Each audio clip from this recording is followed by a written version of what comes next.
Good day, YouTubers, fellow reloaders, other hobbyists, and such. Today was a day of surprises in a couple of ways. One, it's a gorgeous day outside, so I thought I'd hit the range until I realized the range is not open today. That was a bit of a bummer. So on to plan B. Plan B was to finish fixing some dry rot issues on the exterior of the house. There's a companion product to this that is, let me go grab it. It is very cool and it works wonders. A few seconds later. This stuff is the bomb. So I have an eave that's been going bad for years, and I put some preservative in it to keep the dry rotting from spreading a few years ago. Apparently that didn't work because it broke off. So I've done some patching, and I had done in the past just Bondo based on somebody's recommendation, not Bondo wood filler, just straight up car Bondo, which is probably not the best thing to do. But I never used this product before, and this stuff is incredible. It smells just like glue, you know, the PVC glue.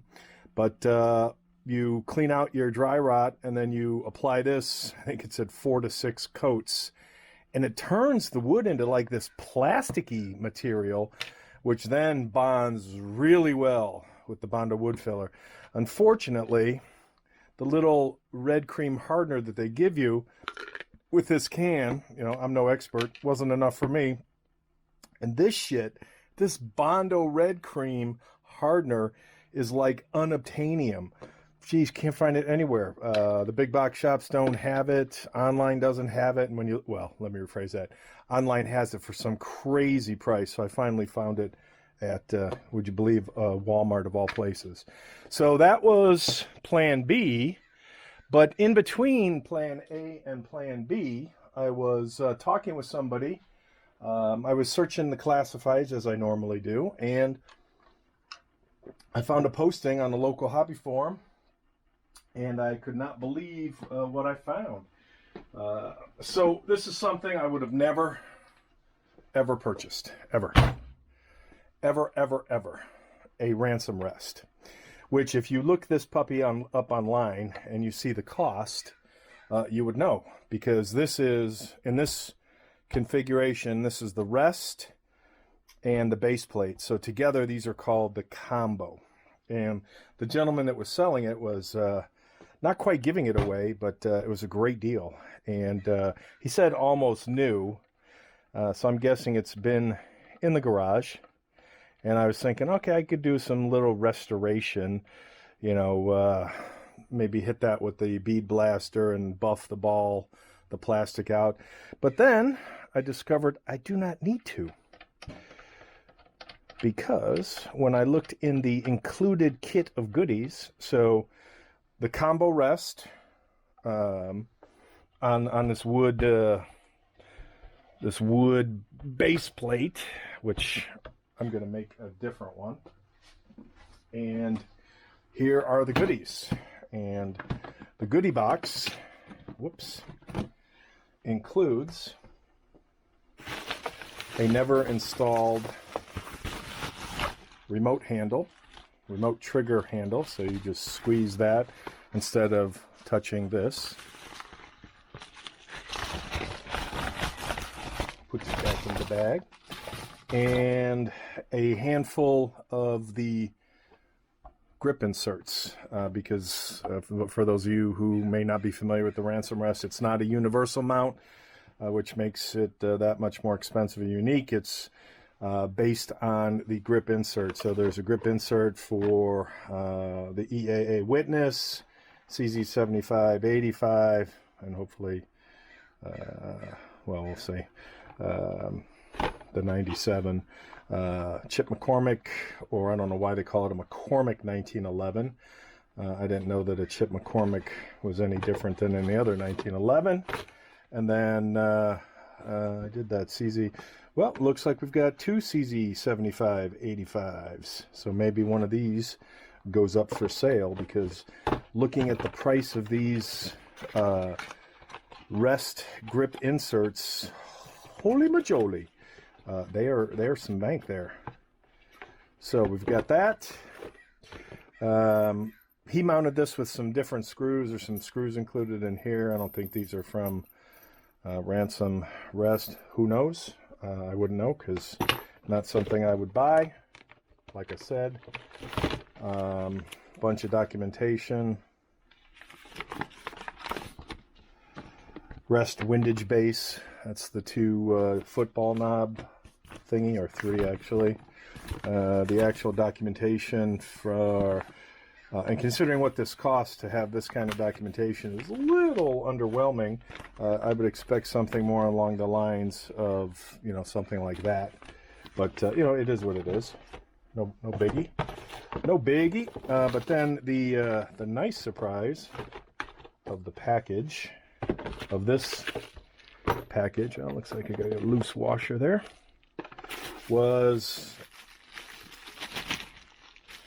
there's some more washers, was 3 of the handles. That's probably why I have loose washers, because I was looking in there. So there's brand new for the left side of the rest.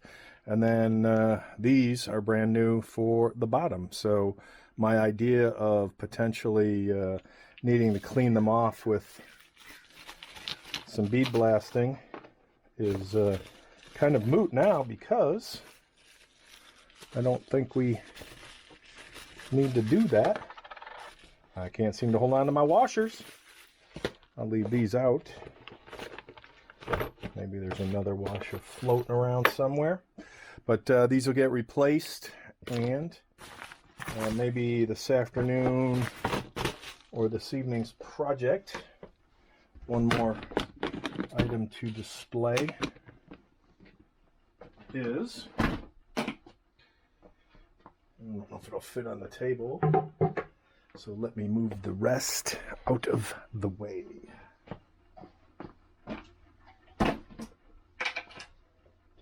This costs more than the rest.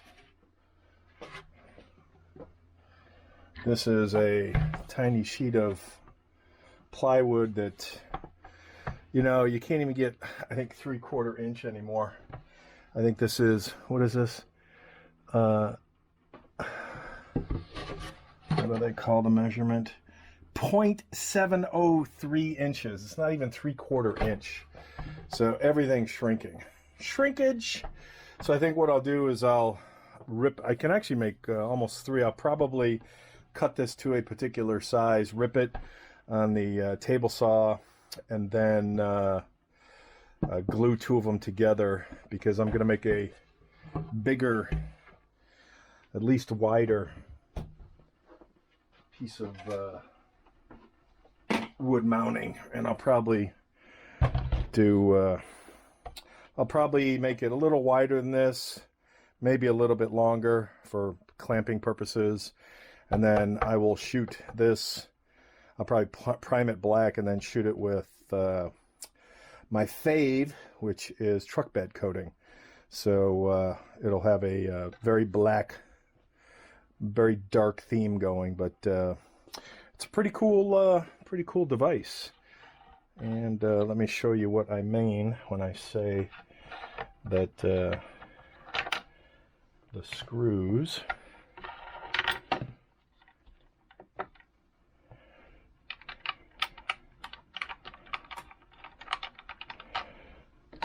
no idea what I'm doing here too, by the way.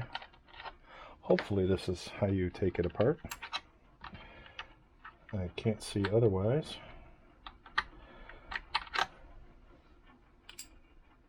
Oh, that's a steel washer. That's heavy duty. Heavy duty. All right, let's see that that's. And I think it just comes up. So my comment about the included screws, I'm not a fan of those, so I don't know if I'll do something different. But the project for the near future will be to emulate this and do a new base and clean this up. Yeah, do a little cleaning. It's in great condition. almost out of the box condition, only it's just a little dirty, just because it hasn't been used in a while. But that's one enthusiast helping out another with just a phenomenal, oh, this is heavy duty too. Yep, that's steel. I don't know what alloy that is, but not magnetic. It was just one enthusiast helping out another. Amazing deal. Because in all honesty, I was looking for something like a Caldwell BR rock, just a front rest for sighting things in, which I may continue to pursue. I wouldn't buy it new, I'd buy it used, because people usually get those and don't use them as much as they thought they would.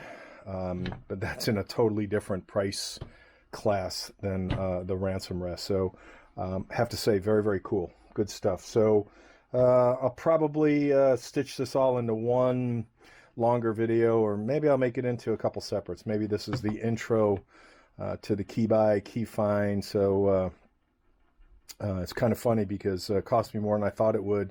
And by that I mean I agreed to his selling price, and then we met at a Harbor Freight, and I went into Harbor Freight and came out with more than I should have. So it was a very eventful day in terms of nice surprise. So maybe not going to the range today turned out to be a ransom of a day. So good stuff. More to come.